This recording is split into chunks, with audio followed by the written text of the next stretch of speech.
Hello friends, जय Hind friends. देखिए LLB examination की हमारी जो सीरीज चल रही है, इसमें आज का हमारा जो क्वेश्चन है वो फैमिली एंड हिंदू लॉ से संबंधित है।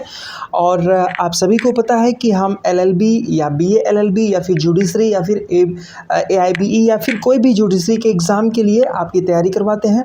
और आज हमने जो क्वेश्चन लिया है ये एलएलबी सीरीज का है। मतलब कि आपका जो एलएलबी फर्स्ट सेमेस्टर में तीसरा पेपर होता है फैमिली एंड हिंदू लॉ का, उसका आज हमने एक क्वेश्चन लिया है। यदि ये क्वेश्चन इसी प्रकार से आपको पूछा गया है तो आप उसको कैसे लिखेंगे, आप अपने एग्ज़ाम में इसको कैसे हैंडल करेंगे, या तो फिर आप इस सेगमेंट से या इस टॉपिक से अगर किसी भी सेक्शन में आपको क्वेश्चन पूछा जा रहा है तो आपका जब कॉन्सेप्ट क्लियर रहेगा तो आप अच्छे से उसको कर पाएंगे। तो हमारा जो क्वेश्चन है बहुत ध्यान से इसको समझिए कि एक वैध दत्तक के क्या प्रभाव होते हैं, क्या पिछले संबंध का सिद्धांत आज जीवित है, इसकी आपको व्याख्या करनी है। ठीक है, तो यहाँ पे अगर वैध दत्तक से संबंधित कोई प्रश्न आता है या फिर पिछले संबंध से संबंधित कोई प्रश्न आता है या फिर इस क्वेश्चन को इसी तरीके से पूछ लिया जाता है तो आपका उत्तर कैसा होना चाहिए, हम इसके बारे में आपको बताते हैं।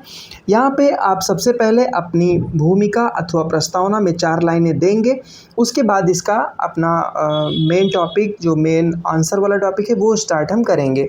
तो इसमें प्रस्तावना में आप क्या देंगे कि हिंदू विधि में दत्तक ग्रहण का उद्देश्य केवल किसी बालक को परिवार में रखना नहीं है, बल्कि उसे दत्तक माता पिता का वैधानिक संतान बनाना है। हिंदू दत्तक और भरण पोषण अधिनियम 1956 की धारा 12 वैध दत्तक के प्रभावों को स्पष्ट करती है। वैध दत्तक के बाद दत्तक बालक के संबंध उसके पूर्व परिवार से सामान्यतः समाप्त होकर दत्तक परिवार में स्थापित हो जाते हैं। ठीक है, तो आपने इस प्रकार से, अगर आपको एक वैध दत्तक के प्रभावों के बारे में या फिर पिछले संबंध के सिद्धांत के बारे में आपसे पूछा जाएगा तो आपकी प्रस्तावना ऐसे कुछ एक मॉडल के रूप में हो सकती है। इसके बाद आप आगे देखिए, हम आपको बताते हैं कि आगे इसमें आप और क्या दे सकते हैं। अब इसमें वैध दत्तक के प्रमुख प्रभावों के बारे में यहाँ पे आपको वर्णन करना है। ठीक है, वैध दत्तक के प्रमुख प्रभाव, इसमें ये एक हो गया। इसमें पहला आपको देना है ए, दत्तक बालक की स्थिति। ठीक है, ए हो जाएगा, जो ए हेडिंग बनेगी वो है दत्तक बालक की स्थिति।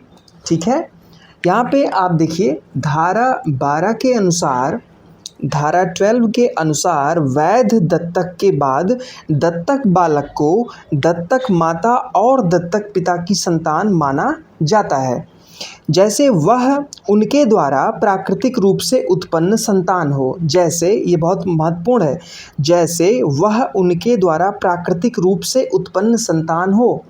ठीक है, अब देखिए इसमें और आपको समझाने के लिए इसको हम बता रहे हैं ताकि आप अच्छे से समझ पाएँ।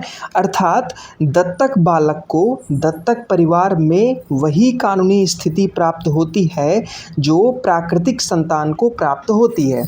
ठीक है, तो आप यहाँ पे इस बात को अच्छे से समझ गए कि दत्तक बालक की स्थिति। ठीक है, इसके बाद आप इसमें दूसरा हेडिंग बनाएंगे कि जन्म परिवार से संबंधों का समाप्त होना। जन्म परिवार से संबंधों का समाप्त होना, इसमें आप देंगे कि दत्तक ग्रहण की तारीख से दत्तक बालक का अपने जन्म परिवार, जहाँ पे जन्म हुआ है, जन्म परिवार से संबंध सामान्यतः समाप्त हो जाता है और दत्तक परिवार में नए संबंध स्थापित हो जाते हैं। ठीक है, ये बात आप स्पष्ट तरीके से अच्छे से ये आई होप समझ गए। अब इसके बाद इसमें जो आगे आपको बताना है, अर्थात यहाँ पे हमने जो बताया, इसमें इसका परिणाम यह है कि दत्तक बालक अपने जन्म परिवार में पुत्र अथवा पुत्री के रूप में उत्तराधिकार संबंधी अधिकार सामान्यतः खो देता है और दत्तक परिवार में वही अधिकार प्राप्त कर लेता है। एक जगह से अधिकार खोता है, दूसरे परिवार में वही अधिकार वो प्राप्त कर लेता है। ठीक है, यहाँ पे ये स्पष्ट हो गया कि जन्म परिवार से उसका क्या संबंध बनता है। ठीक है, जहाँ पे उसका जन्म हुआ है वहाँ पे इसका जो अधिकार है, उत्तराधिकार संबंधी अधिकार, वो छूट जाता है, लेकिन जहाँ पे दत्तक होता है वहाँ के अधिकार उसको मिल जाते हैं स्वतः ही। इसके बाद सी मतलब तीसरा वाला हेडिंग जो आप बनाएंगे, इसमें आप बनाएंगे दत्तक परिवार में अधिकारों के बारे में आपको बताना पड़ेगा। तो इसमें दत्तक बालक को दत्तक परिवार में प्राकृतिक संतान के समान अधिकार प्राप्त होते हैं। दत्तक बालक को दत्तक परिवार में प्राकृतिक संतान के समान अधिकार प्राप्त होते हैं। वह दत्तक माता पिता की संपत्ति में उत्तराधिकार का अधिकारी हो सकता है। इसी प्रकार दत्तक माता पिता के संबंधियों के साथ भी उसके वैधानिक संबंध स्थापित होते हैं। ठीक है, तो इस प्रकार से उसके सारे संबंध दत्तक परिवार में बन जाते हैं।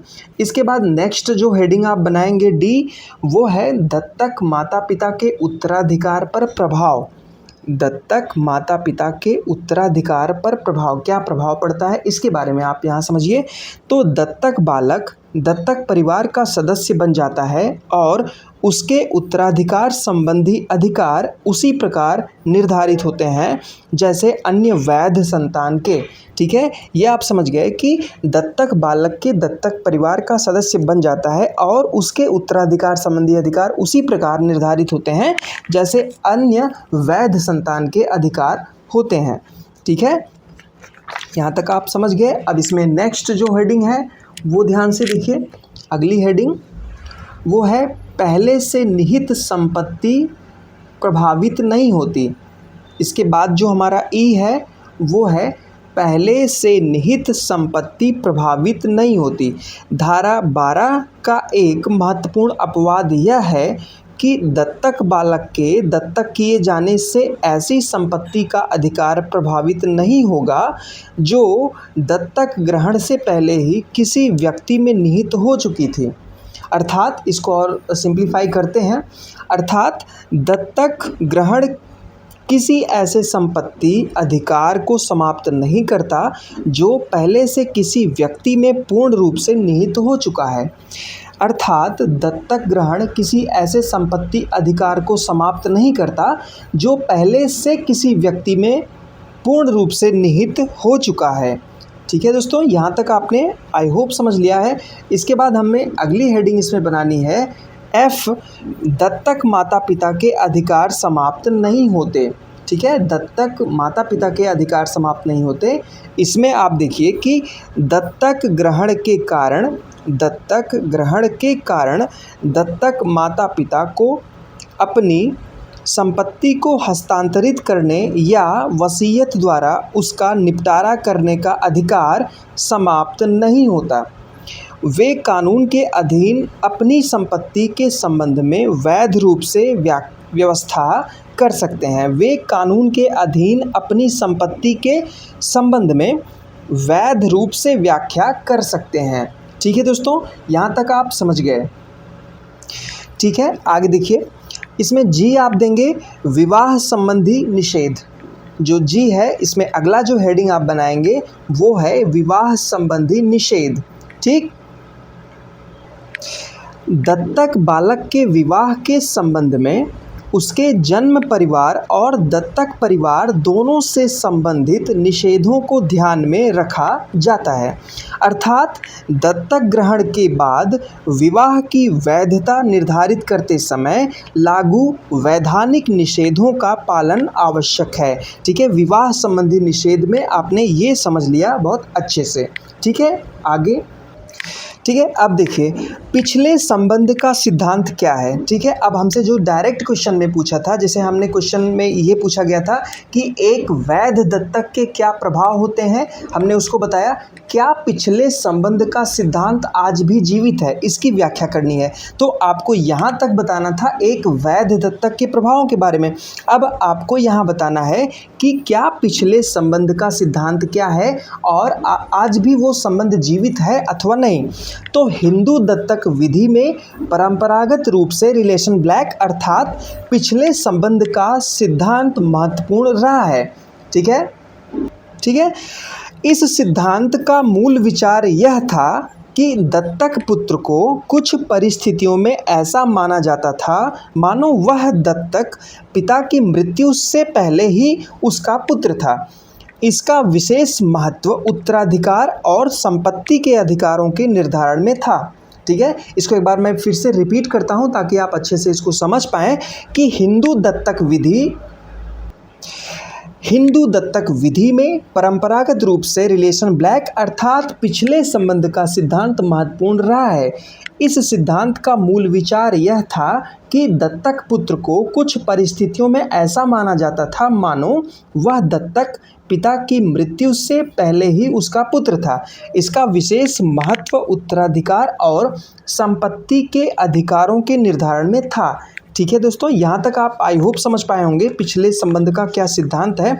अब जो हमसे क्वेश्चन में पूछा गया है कि क्या पिछले संबंध का सिद्धांत आज भी जीवित है, तो इसके बारे में आप हेडिंग बनाएंगे और इसमें आप बताएंगे कि सामान्य रूप से नहीं। ठीक है, क्या पिछले संबंध का सिद्धांत आज भी जीवित है, तो सामान्यतः नहीं।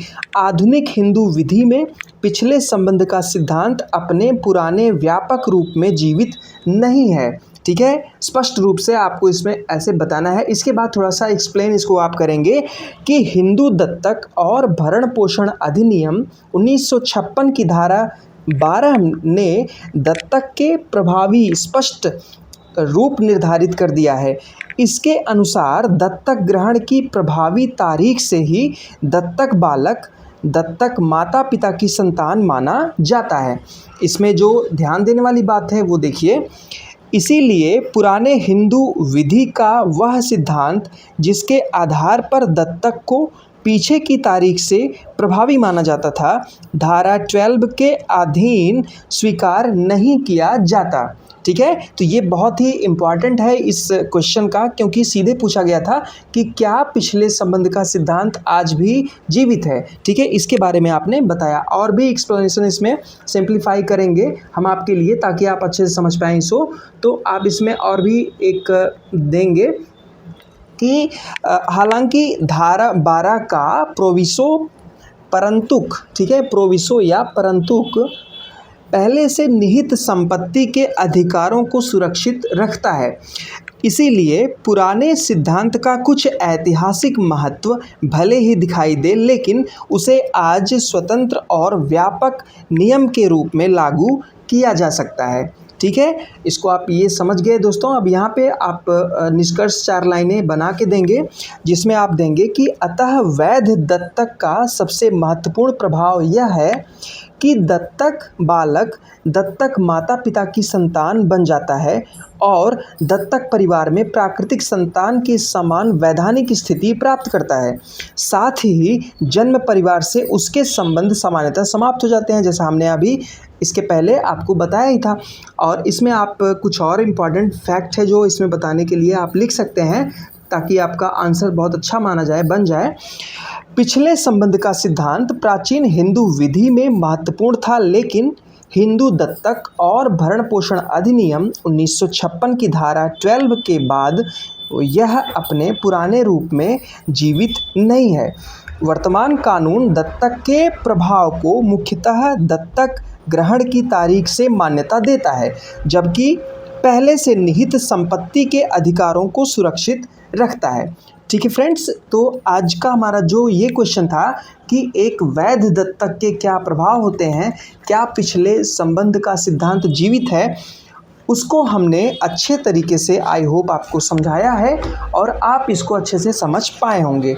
ठीक है, तो ऐसे वीडियोस के लिए प्लीज़ चैनल को सब्सक्राइब कर लीजिए दोस्तों। फिर एक नए क्वेश्चन के साथ जल्दी ही हाजिर होते हैं। तब तक के लिए आप सभी को बहुत बहुत धन्यवाद। Thank you so much and जय हिंद, जय भारत।